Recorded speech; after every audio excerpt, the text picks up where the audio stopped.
Time is a gift. Time is stewardship. What about today? Let's think about it this way. And this may be what sometimes makes it a challenge, and I think it makes it an even greater opportunity. But time is unknowable. Time is unknowable.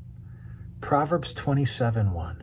Do not boast about tomorrow, for you do not know what a day may bring. Well, it doesn't mean you can't plan. You should. Of course, you got to hold your plans in a little bit of loosely, or it's going to cause great frustration. As the recording of this earlier this day, today, I lost a file on my computer, and I was really frustrated. I was so frustrated I felt like I could have thrown my computer. How's that for a pastor? It bothered me so much. I'd worked for a while on this file, and I just lost it all. Well, I had to redo some things. I had to work through it again, right? I didn't know that. I didn't plan for that. There's no way I could have known it. And it caused me frustration because I was holding it too tightly, not loosely enough, right? Ecclesiastes 9:12. For man does not know his time. Like fish that are taken in an evil net, like birds that are caught in a snare, so the children of man are snared at an evil time when it suddenly falls upon them. You don't know what tomorrow's going to bring, and so seize it. You know how many people have experienced sudden loss and gone, if I only knew. If I only knew I wouldn't see that person again, I would have told them. If I only knew I wouldn't see them again, I would have done this differently. If I only knew, right, if I only knew.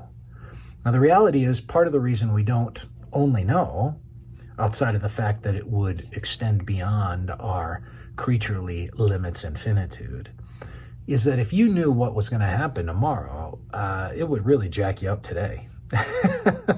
And you would be consumed with that. You'd be thinking about it. You'd be targeting for that. It would actually not be helpful at all. So the unknown of tomorrow is its own gift because it becomes its own opportunity in that sense that you can happen to responsibly. James 4:13 through 17.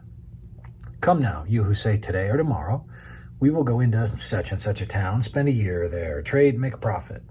Yet you don't know what tomorrow will bring. What's your life?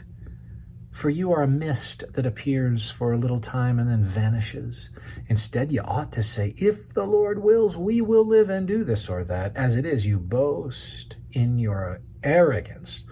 All such boasting is evil. So whoever knows the right thing to do and fails to do it, for him it is sin. Right? For him it is sin. Don't boast about tomorrow. Don't boast about tomorrow. The idea here is hold it loosely, plan, but hold it loosely, because God has a way of serving up tomorrow something you didn't expect as you looked at life from the landscape of today. So time is unknowable.